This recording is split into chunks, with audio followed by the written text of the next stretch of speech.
Yun, magandang araw po sa ating lahat. Isang mapagpalang araw sa ating lahat. Unboxing po tayo guys. May dumating tayong parcel. Yan. Hindi na po natin patatagalin. Alamin na po natin kung ano yung laman nito. At excited na rin ako ma-check kung tama ba yung pinadala ni seller. Yan. Actually, kararating lang po nito ngayon. So, medyo matagal din ako nagantay nito At ngayon ng karating lang yan, kaya in-unbox ko agad guys. So, samahan nyo ako. Tingnan natin. Kung ano nga ba, kung tama nga ba.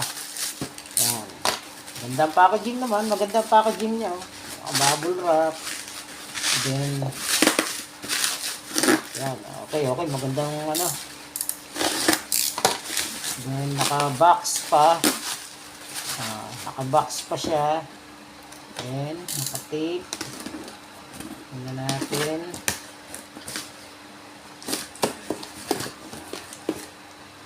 Tingnan natin. Excited na ako.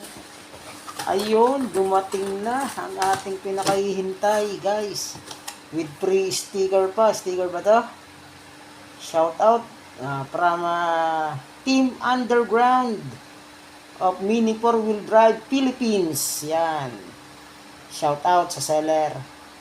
Thank you for purchasing. Yan. Shout out sa Team Underground. Diyan po tayo umorder nitong ating parcel. Yun. Pinadalan po tayo ni Team Underground ng Mini 4-Wheel Drive Shiro Kumako. Yan. Yung kit Tamiya. Ayan, ganda. Ito guys, yung laman. Ito po yung laman pag umorder po kayo.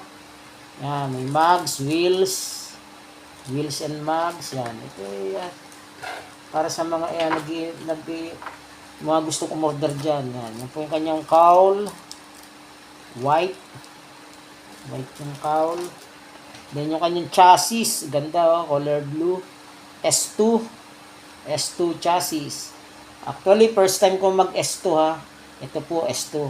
First time kong umorder ng S2 na chassis na kit. At ito po yung kanyang internals. White. Mga internals. Then, andito yung kanyang accessories. Yung motor. Yung mga wheel shop. Pinion gear. Then, andyan yung mga washer, grease. Motor terminal, yung mga shop, wheel shop, propeller shop, okay, tsaka yung gear niya, yung gears, anong gear nito, yan, 3.7 yata yun, 3.2, hindi ko sure ano ba yun, black and brown kasi ako lagi high speed ratio yung gear ko. So, ayun, ganda, meron pa siyang driver. Naka-stapler yung kanyang driver. Yung polar bear. Polar bear. At yung kanya syempre sticker. Stickeran natin yung kanyang cowl para maging maganda. Yan. So, excited na akong buuin to.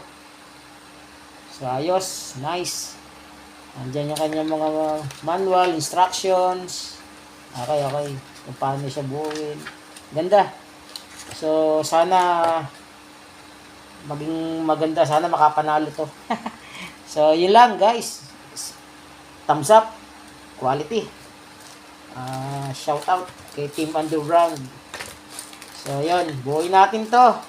At pag nabuo, pakita ko sa inyo. Videohan ko. Gawa-gawan ko ng video yung run. Yung kanyang Ganda ng mugs niya. Gold plated. Okay. Tsaka yung kanyang wheels. Naka-hard tire na pala to. Sulit nga pala tong kit na to. Naka-hard tire na siya guys. At narrow wide. Small diameter. So, sulit. Walang tapon dito sa kit na to. Unlike nung ibang kit, malalaki ang gulong, naka-large diameter. So, pinapalitan namin yun. Mas gusto namin yung mga medium size, at mga small size, small diameter. Saka medium diameter yan. Usually, yan yung mga size ng gulong na ginagamit namin. So, ayun. Ayos to.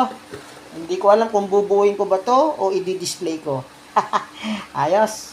Shoutout. Ang ganda naman ng kanilang sticker ba to? Oh, sticker nga oh. Salamat Team Underground sa sticker. Dahil sa sticker, order ulit ako. Ang ganda. Sana may sticker ulit next time. So, yun lang guys. Magandang hapon. At last, nakuha ko na rin. Maraming sa kagrupo ko, maraming naghahanap nito. Maraming gustong bumili. Hindi sila makakuha. At nagkakaubusan. So, napagbigyan tayo ni Team Underground. Shout out once again. Salamat.